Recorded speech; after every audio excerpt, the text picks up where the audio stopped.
ഈ നീതി ചേച്ചി എവിടെ? ഇത്ര നേരമായി കാത്തു നിൽക്കണു. ഇനി ഈ രണ്ടെണ്ണം എന്തിനാണാവോ അവളെ വിളിക്കുന്നത്? ചക്കിക്കൊത്ത ചങ്കരൻ തന്നെ. ഓ, ഇവര് നീതി ചേച്ചി എവിടെ? ഇപ്പൊ അവര് എന്തെങ്കിലുമൊക്കെ പ്ലാൻ ഇടുന്നുണ്ടാവും. അതൊക്കെ നമ്മൾ എങ്ങനെ അറിയും? ഇവിടെ നിന്നാലേ, അവിടെ പോയി നിന്നാലല്ലേ അതൊക്കെ അറിയുള്ളൂ. അല്ലെങ്കിൽ ഈ നീതി ചേച്ചി അങ്ങനെ തന്നെ ആവശ്യത്തിന് ഉപകരിക്കൂല. ഓ വന്നോ? ഇത്ര നേരം കാത്തു നിൽക്ക. എന്താണ് പെണ്ണുങ്ങളെ കാര്യം പറ. രണ്ടെണ്ണം ഇങ്ങനെ മോന്തി വീർപ്പിച്ച് നിൽക്കുന്നത് പൊട്ടിപ്പോകും. ഓ നീതി ചേച്ചി, തമാശ പറയാൻ പറ്റിയ സമയമൊന്നും അല്ല കേട്ടോ ഇത്. എന്നാ പിന്നെ ഏത് സമയത്താണ് പറയേണ്ടത് തമാശ? പറഞ്ഞു തന്നേ. ഓ തമാശ തമാശ തമാശ. പെണ്ണുങ്ങൾ നിങ്ങൾ കാര്യം പറയുന്നുണ്ടോ? എന്തിനാ എന്നെ വിളിച്ചേ? ഞാൻ അവിടെ ഇന്ന് പഠിക്കല്ലായിരുന്നോ? പഠിക്ക്. ഞങ്ങൾ നോക്കുമ്പോ നീതി ചേച്ചി അവിടെ ഇന്ന് പാട്ട് പാടിയിരിക്കണല്ലോ. ഇങ്ങനെ കള്ളം പറയാൻ കേട്ടോ നീതി ചേച്ചി. ഓ ഒരു സത്യം മാത്രം പറയുന്ന പെണ്ണുങ്ങളെ കാര്യം പറയടി. എന്തിനാ വിളിച്ചേ? നീതി ചേച്ചി, ഞങ്ങൾ പറയണതൊന്ന് കേക്ക്.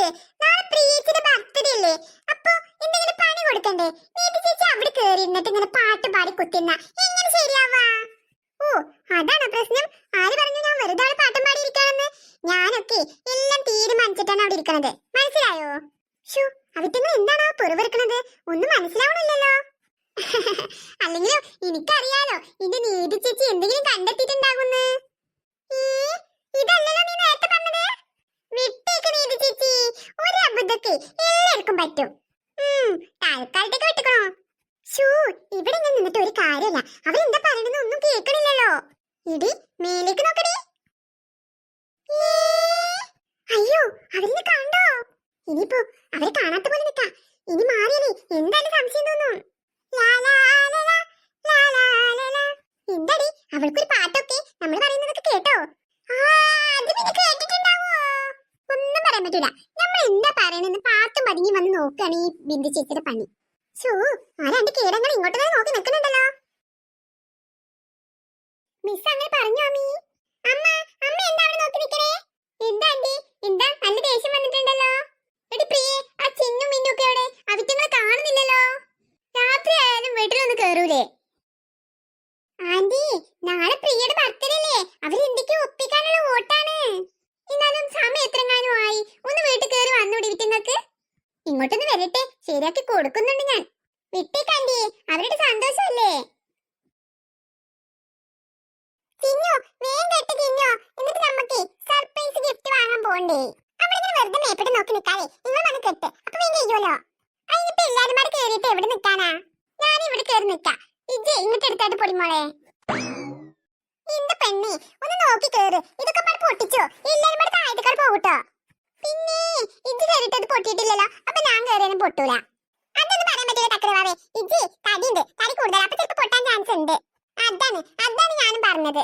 ഒന്ന് പോ കുഞ്ഞാപ്പു അവിടുന്ന്, തീരെ കുഞ്ഞാപ്പു. പൊടിമോളെ അവിടെ അന്തം വിട്ട് നോക്കിക്കൊണ്ട് നിൽക്കാതെ ഇങ്ങോട്ട് എടുത്ത് കൊടുന്നതാ പെണ്ണേ. അല്ല കുഞ്ഞാപ്പു, ആ ചക്കിനി നീണ്ടത് ഇവരല്ലോ, ഒക്കെ പോയി കടന്ന് ഉറങ്ങിയോ? ഓല് ഉറങ്ങട്ടെ ചിന്നോ, അതാണ് നമുക്ക് നല്ലത്. പൊടിമോളെ എടുത്തിട്ട് വാ. ഇത് പോണോ? അത് ശരി, ഇനിയിപ്പോ അന്നോട് പ്രത്യേകിച്ച് പറയണോ? ഇജ്ജും പോയി എടുത്തിട്ട് വാ മിന്നു. ഇത്രയാണ് നമുക്ക് പണിക്ക്. അപ്പടി പെണ്ണെ എല്ലാരും ചെയ്യണം. ഇത് ചെറിയ ചില ആൾക്കാർ മാത്രം ചെയ്താൽ മതിയോ? എല്ലാരും ചെയ്താലല്ലേ നടക്കുക. അനക്കിപ്പോ ഞാൻ വെറുതെ നിൽക്കാൻ പറ്റുന്നില്ലല്ലേ? ഞാൻ ഇപ്പൊ പോയിട്ട് എടുത്ത് കൊണ്ട. ഇവരെന്തിനാ ഇവിടെ ബലൂൺ വെക്കുന്നേ? അപ്പുറത്തല്ലേ പരിപാടി. എടി മീനോ, ആ പെണ്ണ് ഇപ്പോഴും ജനലിന്റെ അവിടെ പോയില്ലേ? മീനോ ചക്കി എന്താ എന്താ ബിന്ദു ചേച്ചി? എടി പെണ്ണെ നിങ്ങൾ ഇവിടെ ബലൂൺ കെട്ടുന്നേ? അപ്പുറത്ത് കൊണ്ടുപോയേ. ബിന്ദു ചേച്ചി അവിടെ മിണ്ടാതിരുന്നാ മതി, ഞങ്ങൾ ചെയ്തോണ്ട്. ഈ പെണ്ണെന്താ ഇങ്ങനെ? ഇനി ആ ഉമ്മർത്തൊക്കെ ബലൂൺ മൊത്തം അങ്ങോട്ട് പരത്തിയിട്. അതൊക്കെ ഞങ്ങൾ നോക്കിക്കോളൂ ബിന്ദു ചേച്ചി. പറച്ചിൽ കേട്ട വിചാരിച്ചു എന്നും അടിച്ചു വരുന്നത് ബിന്ദു ചേച്ചിയാണെന്ന്. അല്ല പിന്നെ ആ കല്യാണിയുടെ അമ്മക്ക് എന്തെങ്കിലുമൊക്കെ ഒരു ജോലി വേണ്ടേ? മുറ്റം അടിച്ചവര് ഇങ്ങനെ വെറുതെ പോകും, മുറ്റത്താണെങ്കിൽ ഒന്നും ഉണ്ടാവില്ല. എടി ചക്കി, നീ ബിന്ദു ചേച്ചി പറയുന്ന കേട്ടുകൊണ്ട് അത് വേഗം ഒന്ന് ചെയ്തേ. അതാരാ? അനന്തുവോ? ഓ അവൻ നേരത്തെ തന്നെ എഴുന്നള്ളിയോ? ഓ എന്തൊക്കെ പറഞ്ഞാലും നാണമില്ലാത്ത ചെക്കൻ. അവൻ എന്തൊക്കെ പറഞ്ഞാലും പിന്നെയും പോകും അവളുടെ കൂടെ, പ്രിയ പ്രിയാന്ന് വിളിച്ചോണ്ട്. ഇവിടെയാണോ ഇനി പരിപാടി? പ്രിയയുടെ വീട്ടിലല്ലേ? അപ്പോ എന്തായാലും ഇവരോടൊന്ന് ചോദിച്ചു നോക്കാം. ഏയ് പിള്ളേരെ, ഇവിടെയാണോ പരിപാടി നടക്കുന്നേ? അത് പിന്നെ ഇവിടെ. എടി ചക്കി, ഒന്നും മിണ്ടാതിരുന്നേ. എന്ത് പറ്റി? ഞാൻ പറഞ്ഞത് അബദ്ധായോ?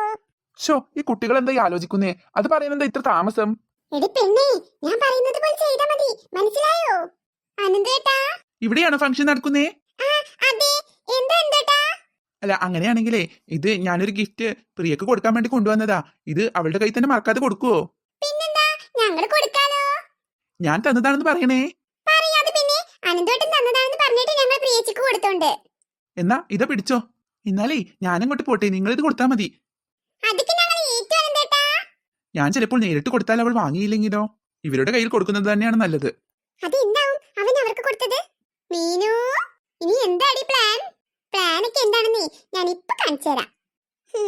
അതേ തന്നെ നന്നായി. അവൻ ഗിഫ്റ്റ് ഇവരെ ഏൽപ്പിച്ചെന്ന് തോന്നുന്നു. ഇനിയല്ലേ പണി. എടീ നോക്കടി, ആ ബിന്ദു ചേച്ചി ഇങ്ങോട്ട് തന്നെ നോക്കി നിൽക്കുന്നുണ്ട്.